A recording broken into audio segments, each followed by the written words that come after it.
নমস্কার। পশ্চিমবাংলার বিধানসভা নির্বাচনের প্রথম পর্যায়ের নির্বাচন সম্পন্ন হয়েছে। দ্বিতীয় দফা নির্বাচনও শেষ হওয়ার মুখে। রাজনৈতিক দলগুলো তাদের প্রচার এই বিধানসভা নির্বাচনের পূর্বে তুঙ্গে নিয়ে গিয়েছেন।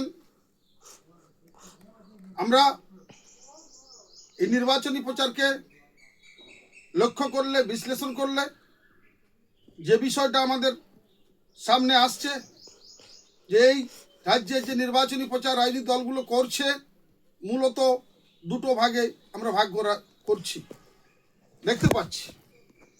প্রথমত তৃণমূল কংগ্রেস, এই দল ব্যক্তি নির্ভর, একটা পরিবারের জন্য, ব্যানার্জি পরিবারের জন্য, ব্যানার্জি পরিবারের সমৃদ্ধির জন্য, ব্যানার্জি পরিবারকে শক্তিশালী করার জন্য, অর্থনৈতিক রাজনৈতিক শক্তিশালী করার জন্য তৃণমূল কংগ্রেস তার নির্বাচনী প্রচার সম্পন্ন করেছেন এবং তৃণমূল কংগ্রেসের রাজনীতি এই ব্যানার্জি পরিবার কেন্দ্রিক।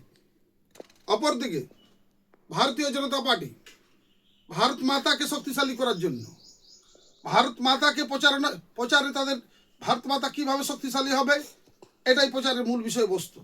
ভারত মাতাকে কীভাবে শক্তিশালী করা যায়, ভারত মাতাকে কীভাবে বিশ্বের মধ্যে অন্যতম স্থানে নিয়ে যাওয়া যায়, এটাই ভারতীয় জনতা পার্টি তাদের নির্বাচনী প্রচারণায় মানুষের সামনে নিয়ে এসেছেন, এটা আমরা লক্ষ্য করেছি। অপরদিকে বামপন্থীরা এটা বিদেশি মতবাদকে ভারতের মাটিতে কিভাবে প্রতিষ্ঠিত করবে, কিভাবে শক্তিশালী করবে, এটাই তাদের প্রচারণার মূল মন্ত্র ছিল বা আছে। আমি এই প্রচার পর্বে আমরা সাধারণ মানুষ যারা দেখেছেন, আমি তাদের সামনে বলতে চাইছি, তুলে ধরতে চাইছি, দেখুন কংগ্রেস, তৃণমূল কংগ্রেস এরা একটা পরিবারকে শক্তিশালী করার জন্য, একটা পরিবারকে রাজনৈতিক অর্থনৈতিক শক্তিশালী করার জন্য তারা নির্বাচনে লড়েন, নির্বাচনে থাকেন। আর বামপন্থীরা আপনারা জানেন বিদেশি মতবাদকে এই দেশের মাটিতে, আমাদের দেশের অতীত গৌরবকে ভুলিয়ে দিয়ে বিদেশি মতবাদ পুষ্ট রাজনৈতিক মতবাদকে এদেশের মানুষের শিরায় শিরায় কীভাবে নিয়ে আসা যায়, এটাই তাদের রাজনৈতিক মূল বিষয়বস্তু।